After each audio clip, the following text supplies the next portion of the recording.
Bonjour, mon nom est Pascal Doucet, directeur des ventes pour Doucet Machinerie.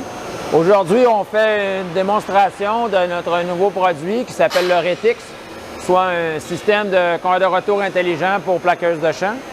Donc, pour la démonstration aujourd'hui, on a comme simulé une cellule de production dans une unité de plaqueuse de champ.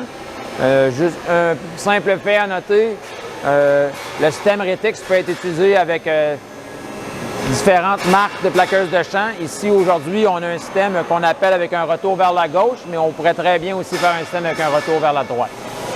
Alors, on s'approche de l'interface opérateur qui possède quelques particularités. La première section de l'interface opérateur sont des recettes présélectionnées que l'opérateur a pu programmer en fonction de son type de production. On peut voir aussi qu'il y a le bouton « Recettes » ici, qui permet de rentrer pour créer des nouvelles recettes manuelles ou choisir les 8 présélections, d'en faire des différentes. On voit ici que dans le bas de l'écran ici, c'est la recette qui est active à ce moment-ci.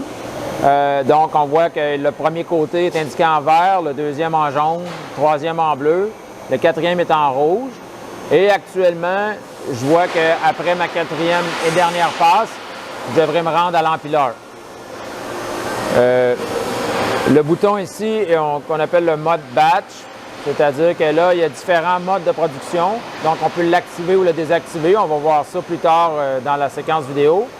Il y a aussi toutes les fonctions manuelles qui peuvent être activées en mettant le sélecteur à la position manuelle ou qui pourraient permettre pour les opérations de maintenance ou de troubleshooting pour être possible. Donc, il y a tous les écrans. Aussi, dans le bas de l'écran, on voit les différents paramètres comme la liste des alarmes qui pourraient vous apparaître, les avertissements.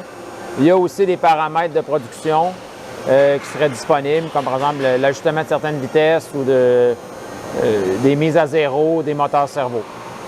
Lorsque je vais en mode manuel, bien là, on voit que je peux avoir le statut en vert ou en rouge de la position des cylindres ou d'autres choses. Puis je pourrais aussi faire une avance manuelle sur certains convoyeurs. Donc, on va revenir à la page principale pour faire la démonstration. On peut voir aussi dans le bas de la console d'opération, il y a 4 boutons de couleur que l'opérateur, ces boutons de couleur-là coïncident avec la même couleur de la recette. Donc, il y a un certain mode de production où l'opérateur peut, à chaque panneau qui entre, sélectionner à quelle passe il est rendu pour donner la consigne au Retix d'opérer correctement. OK. Dans la démonstration d'aujourd'hui, pour vous montrer les différents modes de production, vous pourrez noter qu'on a mis des indicateurs de couleur sur les panneaux. Chaque indicateur de couleur sur les panneaux est relié au bouton de couleur qu'on a ici sur la console. Donc, indépendamment de la séquence qui a été choisie, vous allez pouvoir suivre la pièce pour que les indicateurs suivent tout le mode de production. Dans la démonstration qu'on va faire aussi aujourd'hui, c'est que quand on passe sur l'indicateur rouge, ça veut dire aussi, donc la pièce va aller en l'empilage.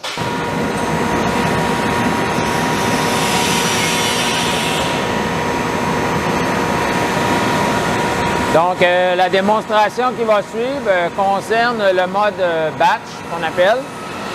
C'est-à-dire que l'opérateur passe plusieurs panneaux dans une même séquence sans avoir à appuyer sur le bouton lumineux qu'on a vu plus tôt.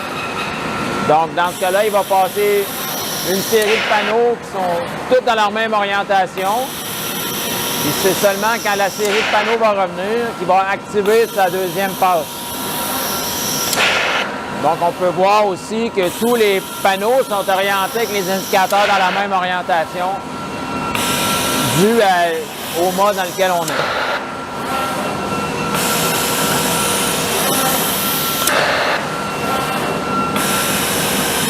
Donc, on voit qu'actuellement, au départ, on avait passé la bande verte.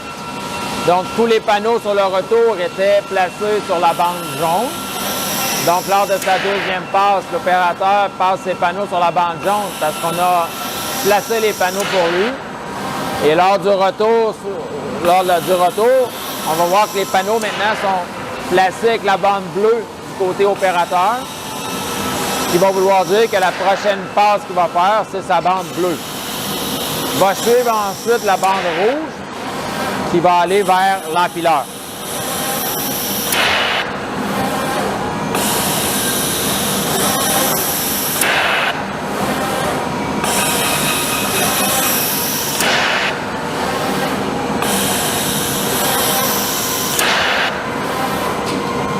Éventuellement, tu pourras t'arrêter, aller te placer là-bas pour l'empileur. Ouais.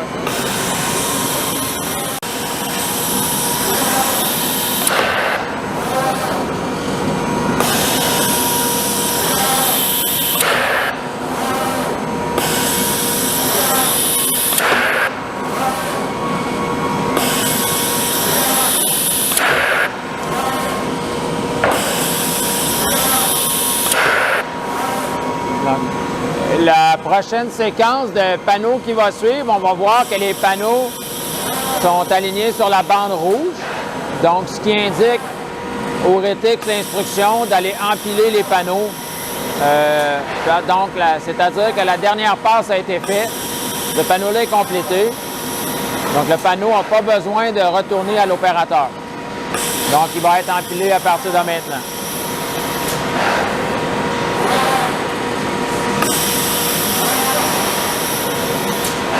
Et déjà, l'opérateur dans un... On le fera tout à l'heure.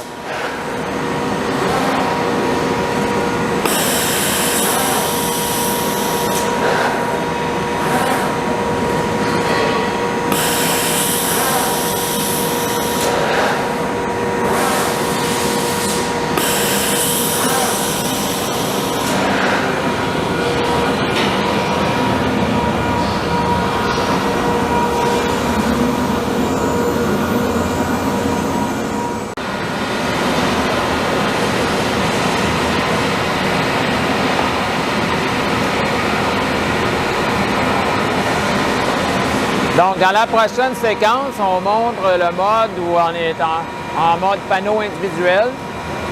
Donc, c'est-à-dire que l'opérateur doit, à chaque entrée de panneau, indiquer à quelle passe il est rendu sur ce panneau-là. Le rétix, lui, à la sortie, va contrôler le panneau et l'aligner pour la prochaine instruction.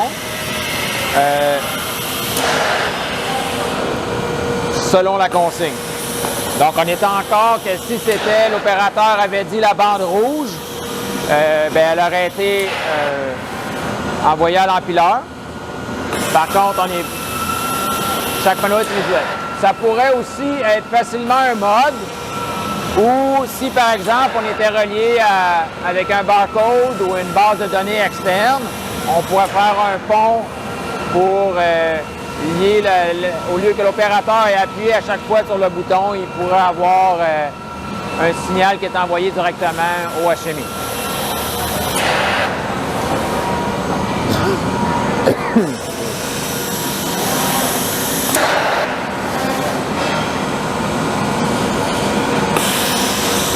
On peut. Donc, on constate, puisqu'on est en mode panneau individuel, sur le retour, les indicateurs ne sont pas toujours orientés d'un panneau à l'autre à la même position. Donc, par exemple, si je prends le panneau rouge que je pointe actuellement, ça voudrait dire qu'actuellement, il y aurait 3 côtés de plaqué. Il resterait seulement le côté rouge à terminer.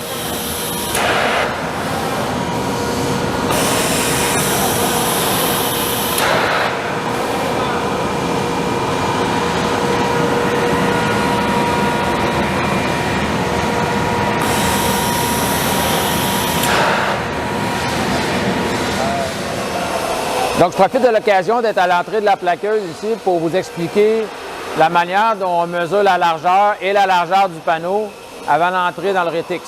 Le rétix, en connaissant ces données-là, va réagir différemment à la sortie. Par exemple, en refusant de tourner un panneau, même si la demande est faite, parce que le panneau est trop long. Donc, la première série de détecteurs qu'on voit ici va détecter la longueur du panneau pour réagir directement au niveau de la tête. Il y a aussi un autre détecteur derrière la presse de la plaqueuse qui lie vers le bas. Donc, puisqu'on connaît la vitesse d'avance de la plaqueuse de champ, combiné à notre signal, on peut estimer la largeur, ce qui va faire arrêter le panneau à une différente position à la sortie. Le Retix possède aussi un signal qui peut doubler l'activation qui provient de la plaqueuse. Donc, si par exemple la butée d'arrêt ici qui contrôle l'entrée des pièces, si le Retix estime qu'il va avoir besoin de plus de distance entre chaque pièce, le cylindre va rester élevé jusqu'à temps que le Retix ait donné l'autorisation.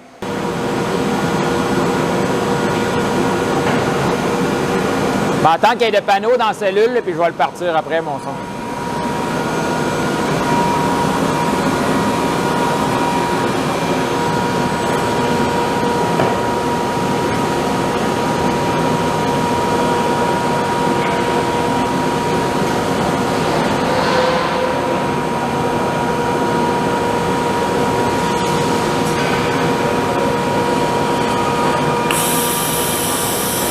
Donc, le Retix a une capacité en mode retour et rotation de 12 panneaux la minute. Lorsqu'on va vers l'empilage, par contre, on pourrait descendre jusqu'à 7 panneaux à la minute. Cela va dépendre de la hauteur de la pile sur le côté. Donc, plus on est au début de la pile, on pourrait avoir une réduction jusqu'à 7 panneaux minute. Plus on se rapproche de la même hauteur, on revient à peu près à notre 12 panneaux minute. La capacité maximale des panneaux permise pour le système qu'on voit aujourd'hui est un panneau de 3 pieds par 8 pieds de dimension et qui peut peser jusqu'à 200 livres. On pourrait avoir des systèmes designés avec un peu plus de capacité sur demande, pour des panneaux plus grands par exemple, où là peut-être faudrait réévaluer la largeur des convoyeurs, la dimension des têtes Joulin et quelques autres petits paramètres. Par contre, si on devait mettre un panneau beaucoup plus grand, on pourrait être obligé aussi de réduire un peu la cadence en panneaux par minute. Mais encore, chaque cas doit être évalué individuellement.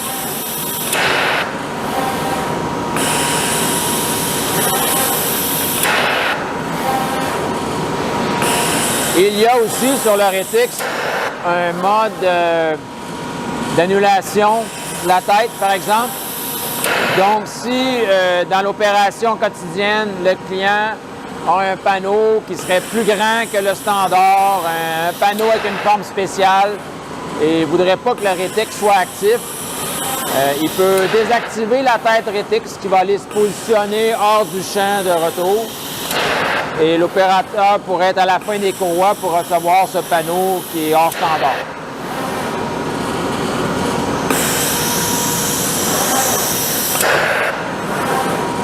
Moi, j'ai fini de parler, là. C'est encore, je vais les arrêter. Correct ou... OK, donc, dans le système Retix, on a différentes composantes. La première chose qu'on aperçoit, c'est le convoyeur à courroie ici, qui est monté aussi avec un encodeur pour détecter la position. Donc, en fonction de la largeur de la pièce ou de la longueur, là, le mécanisme ici va suivre la pièce pour le placer directement sous la tête et même arrêter son avance. On a le convoyeur à courroie qu'on a vu qui sort de retour. On a ici la tête qui est composée premièrement de 2 têtes Joulin pour l'appréhension. Comme on se place au centre du panneau, la dimension des têtes est quand même assez petite pour l'application. À l'intérieur du mât, ici, il y a différents moteurs. On a le premier moteur qui est la rotation, qui est un moteur servo, qui est directement branché sur la tête.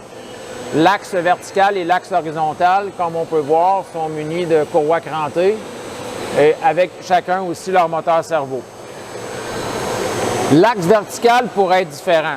Donc, si ici, on a le modèle où on a la mode empilage disponible, on a aussi une version de Retix où, si par exemple, un client ne voudrait pas avoir le mode empilage, on pourrait enlever l'axe vertical et mettre simplement un cylindre pour avoir un minimum de course. On aurait une option plus économique en devenant que l'opérateur n'aurait pas besoin du mode empilage.